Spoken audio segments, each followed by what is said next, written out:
But number 7 of Lecture 55, please, Oh, How Love I Thy Law, reads, the nature or character of the Savior is perfect holiness.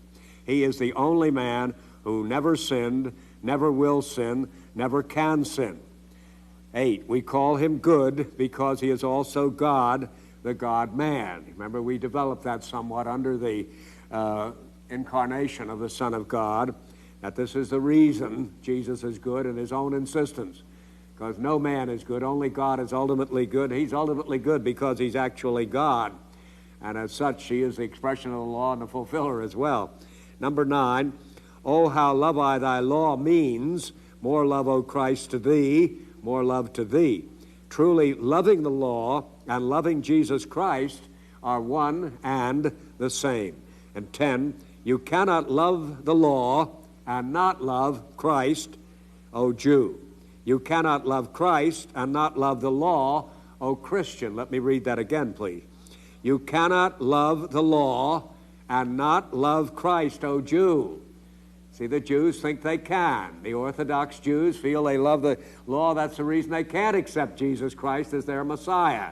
They see him as an opponent of the law and a teacher of another way of salvation. And what I'm saying to the Jew now, the unconverted Jew who may happen to hear this tape or who may have heard the substance of it from someone who has or from some other source and so on, I'm saying, oh, Jewish friend, you who think you love the law and are hoping to keep it for your own salvation and so on, you cannot love the law and not love Christ. It's impossible. The law of Moses is what leads to Christ. Moses leads to Christ. You can't love Moses and not love Christ. You can't love Christ and not love Moses. But I also say to you Christians who are in the audience and so on, you cannot love Christ and not love the law, O Christian. You say, well, that's true, I know that, but why do you say it? Because many people think they can be Christians and not love the law. As I've mentioned before, we call them easy believing or antinomians, but there are multitudes of them around, maybe some of you in the audience, and if so, may I say to you, you cannot love Christ and not love the law, O Christian. So you're not a Jew unless you love Christ, and you're not a Christian unless you love Moses. That's what I'm saying. Now we must get on to the next lecture, 56, which begins a brief study of the 10 Commandments, and lecture 56 is 10 Commandments, number 1. 1, before we begin a brief resume of the divine moral law, the Decalogue, let us review the work of the law that I've been alluding to in these earlier lectures. 1, man is born dead spiritually. 2, but he doesn't know that he is dead, just as we notice with respect to the Apostle Paul in Romans 7:9. You see, I was alive apart from the law, but not understanding the law, but as soon as he did understand the law, he died. He became aware when sins revived that he was dead and a goner, and so on. But man is born that way, but he doesn't know he's dead until he gets that experience through the law. 3, then the law comes home to him, and he comes alive, Romans 7:9. 4, then his mind tells him to keep the law, but his flesh dominates him. The wishing is present with me, but the doing of the good is not, 7:18. 5, then Christ dominates the flesh, Romans 7:25, by his Spirit. Christ, having been made in the likeness of sinful flesh, and as an offering for sin, he condemns sin in the flesh, 8:3. And finally, number 6, now the Christian keeps the law, however imperfectly. That's a resume of what we have been saying as we begin now a study of the law proper, the 10 Commandments. Number 2, the 10 Commandments are in 2 parts. 1, Commandments 1 to 4, the first table dealing with man's duties to God. 2, 5 to 10, the second table dealing with man's duties to man. Note that man's duties to man flow from and only from man's duties to God. 3, as Christ said there are only two commandments ultimately. Love God, and a second derivative from that, love man as you love yourself. And I'm trying to suggest here that there's really only one commandment there, and that's to love God. And if you love God, you will, of course, obey God, who commands you to love man. Our Lord, when he summarizes them as two commandments, he said the first commandment is so on, and a second, as if it were derivative from the first, as obviously it is derivative. You love man because you love God. Now, for example, in the world to come, the love of God will require the hatred of man.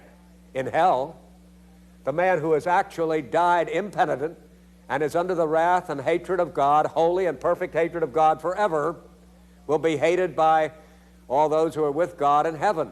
That will be because loving God now involves them in the hating of man, because man is under the judgment of God as a sinner who has refused to accept the grace of God or turn away from his sin and sinned away the day of salvation and now come to his just and eternal damnation. But you see, the point is, we take this as axiomatic at the present time, and it is axiomatic.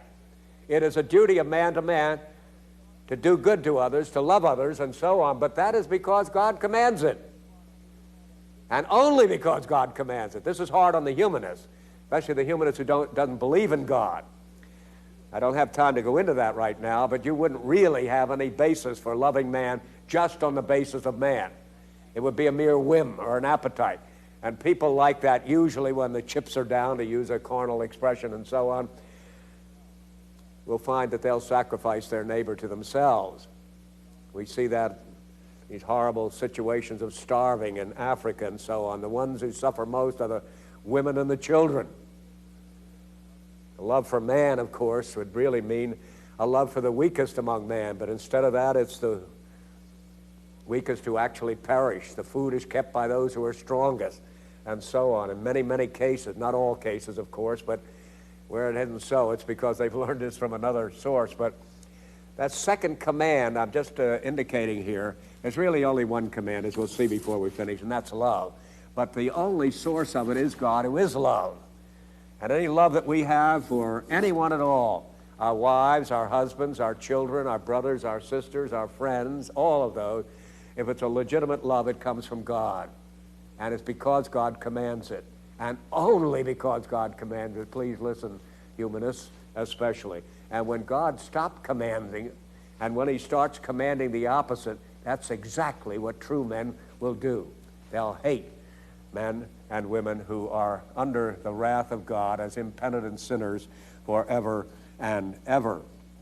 Number 4, in a sense, Paul reduces all 10 commandments to one, love, when he says love is the fulfilling of the law.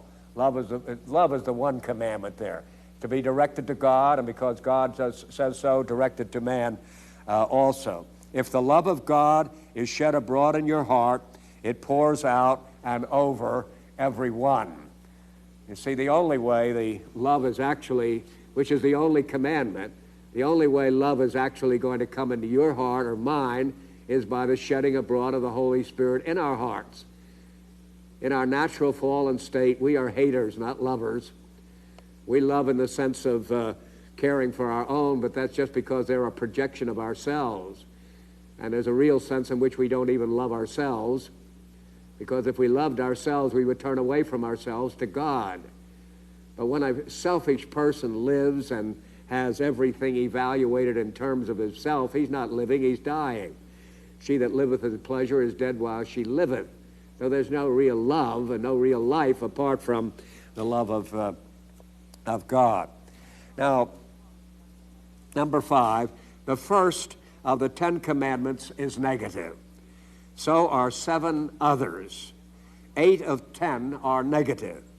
Yet when I once asked 500 Christian high school students in Indiana to give me an immediate, spontaneous, unpremeditated answer to this question, the 10 commandments, are they positive or negative? I shouted. They shouted unanimously, positive. Positive. 8 of them are negative. Only 2 are positive. The 500 high school students were overwhelmingly convinced that the commandments of God are positive. Now, they could be super sophisticated.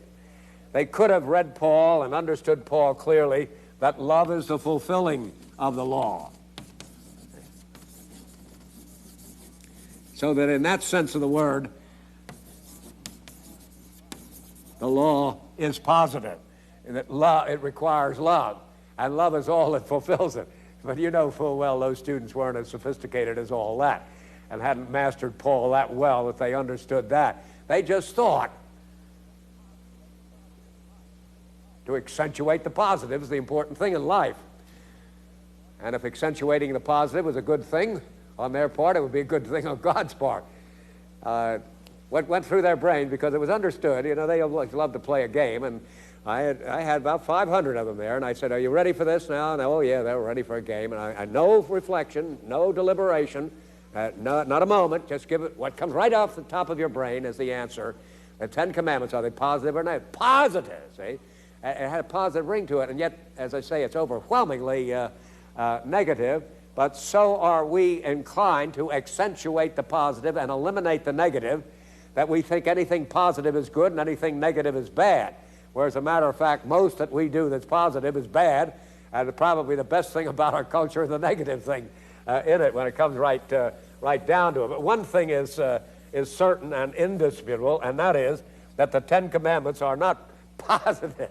They are certainly negative, and they start off with a negative commandment. Since some of you may fancy that, well, that is the Old Testament, and the Old Testament is negative.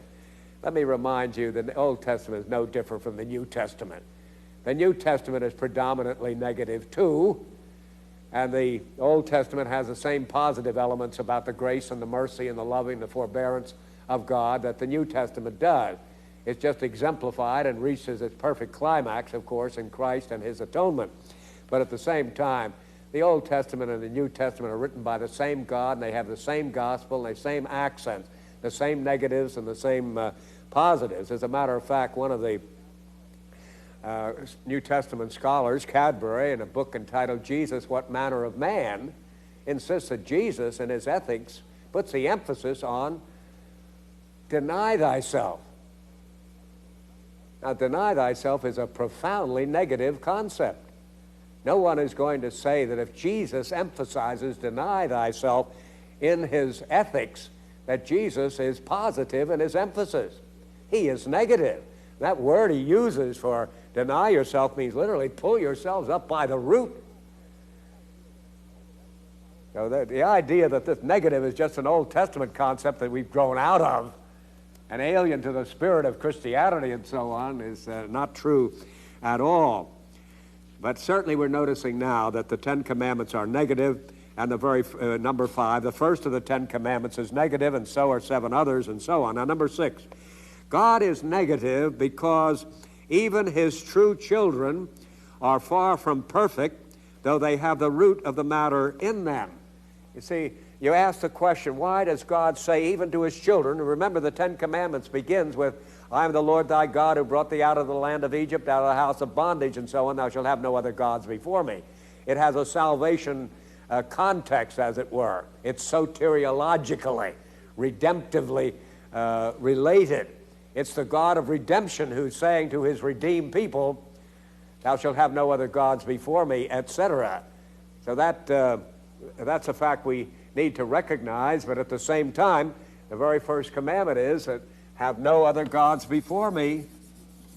That's a negative command, and I am saying and speculating on why God is negative even with his own children, the children whom he's redeemed.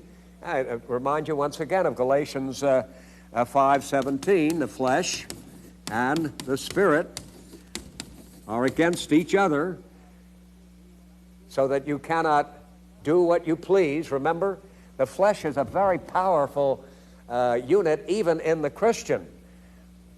My speculation is that the flesh overwhelmingly predominates in any of our acts, predominates over the spiritual influence by the Spirit's good pleasure, of course. but nevertheless so. Now, it's because of that, I think, that God addresses his people in the negative and starts out with thou shalt not. And 8 out of 10 of the commandments are thou shalt nots. Thou shalt not have any other gods before me. Before he even, as it were, asks his people to worship him, he warns them about their worshiping others, as much as to say, don't worship the gods of Egypt, where you were prisoners for so long, but worship me now. But it is given, as I say, in a negative framework. You wouldn't think that people would have to be reminded that. Fresh out of Egypt, fresh after apparently centuries of bondage in the land of Goshen, reduced to abject slavery and misery under Egyptian taskmasters, that they would have any hankering after the gods of Egypt. You could see how they might hanker after the leeks and the garlics of Egypt, because that's a matter of taste, but you certainly would think they would be alienated from these tyrannizing gods of the Egyptians who were justifying the inhumanity to man from which they actually suffered. But at the same time, the God who delivered them from all this starts out with a warning against worshiping other gods, having other gods in my presence. Number 7. So we are not first commanded to worship God, but not to worship anyone else. Have no other gods before me. Now remember, my Christian friends, the moral law is still before us, and God is still saying to you, as truly as he said to the people of Israel long ago, don't worship other gods. You have never known a period of abject slavery. I don't suppose anybody who ever sees these videotapes will likely have been a slave or known any kind of bondage such as the Jews had known in Egypt. But at the same time, the commandment remains the same. It is not changed just because you haven't had literal servitude in your background.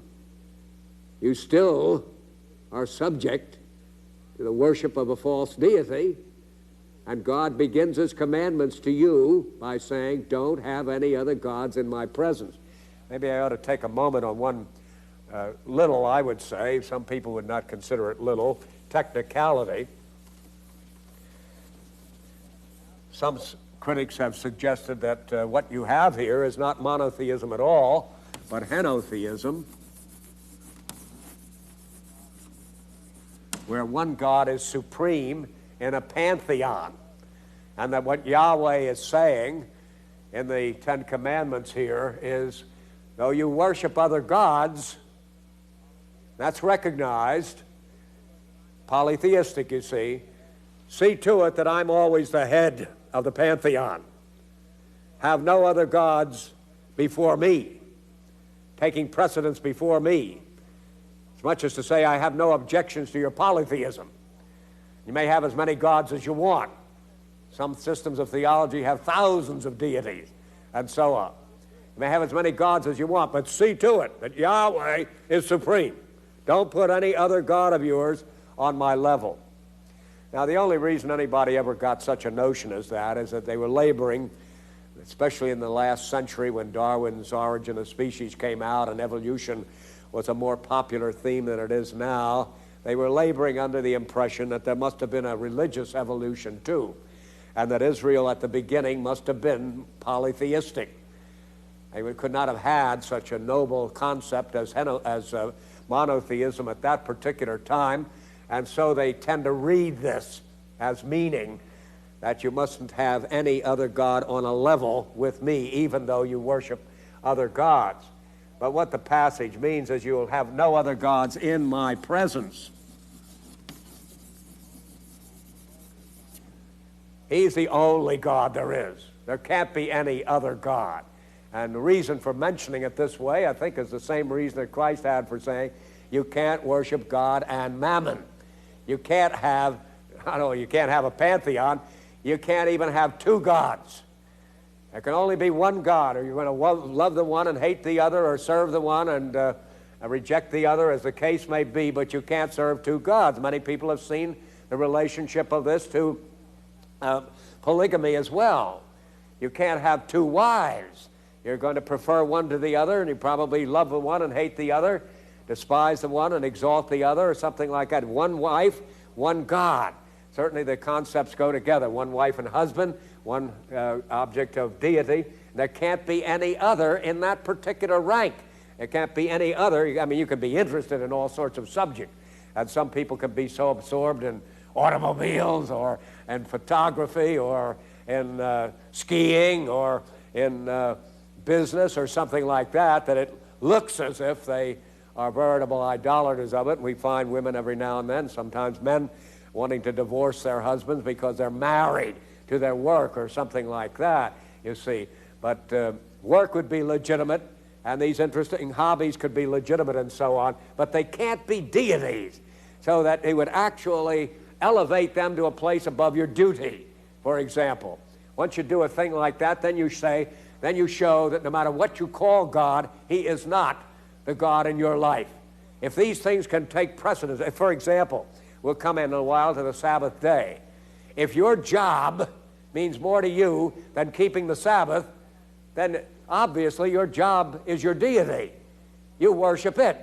And when there's a conflict of interest between the God who says, remember the Sabbath day to keep it holy, and something that you prefer to do, whether it's golf on the fairways or whether it's your job, which isn't necessary, there are jobs which are necessary, you are showing that you have another deity in his presence alongside of him, and the competition is immediately started. And when, to use again that carnal expression, the chips are down, you're going to go with this competitor of the true deity. This is the reason I would say there's been no need or any change in the form of the first commandment, even though we today have never had slavery in our actual background.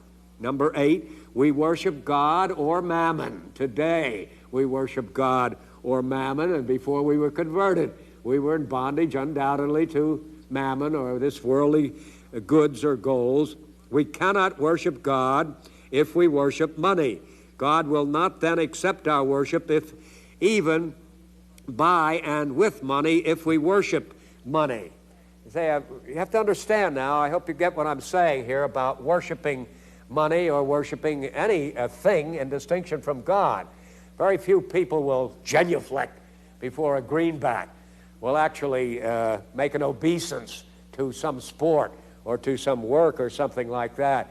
So in that sense of the word, they're not thinking about worship. But when your loyalty to a particular hobby or to a particular job or to a particular person takes precedence over the will of God, manifestly you're worshiping that.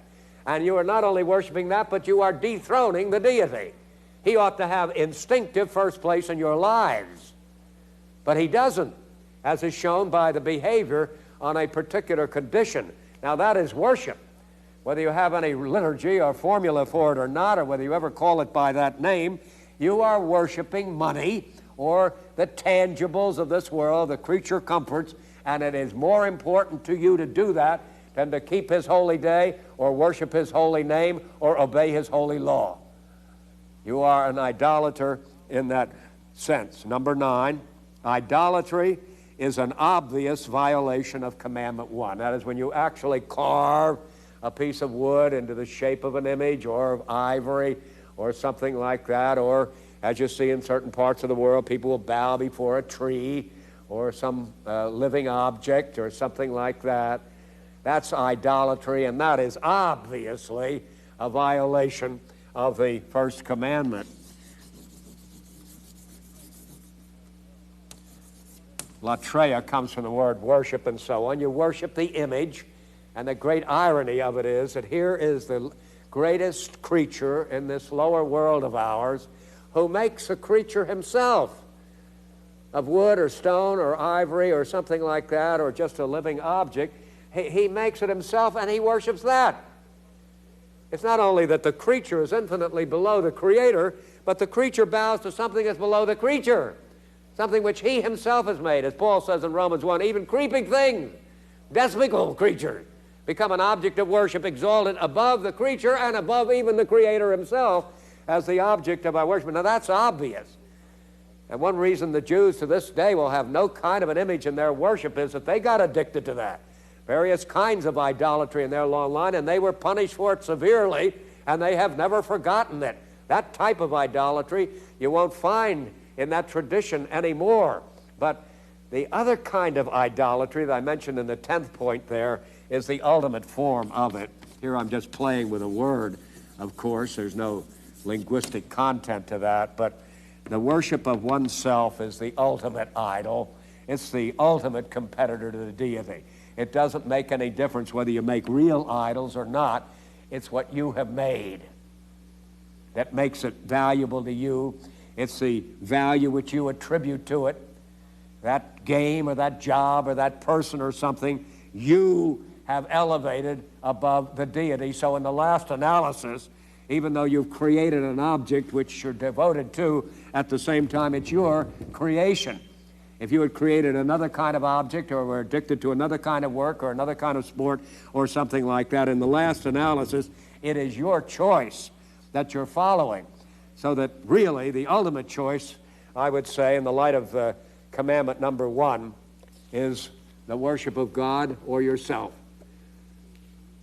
Who is your deity, my friend? You or God? You may not realize, because this is really not to your credit to realize it, and some of these things are studied ignorance. Ignorance is bliss, and you sense it, so you'd rather be ignorant and so on. But you must realize that in the last analysis, the choice is between you and God. And if you choose something other than the true God, who deserves your worship by virtue of his being, you choose something else, it's because you have made the choice, and you are following your choice. You are bowing down and genuflecting to your choice. And in the last analysis, you are choosing between God and yourself, and you are the preference of yourself to your very God. So, thou shalt have no other gods in my presence, especially including yourself, is the thrust of the first commandment, I believe.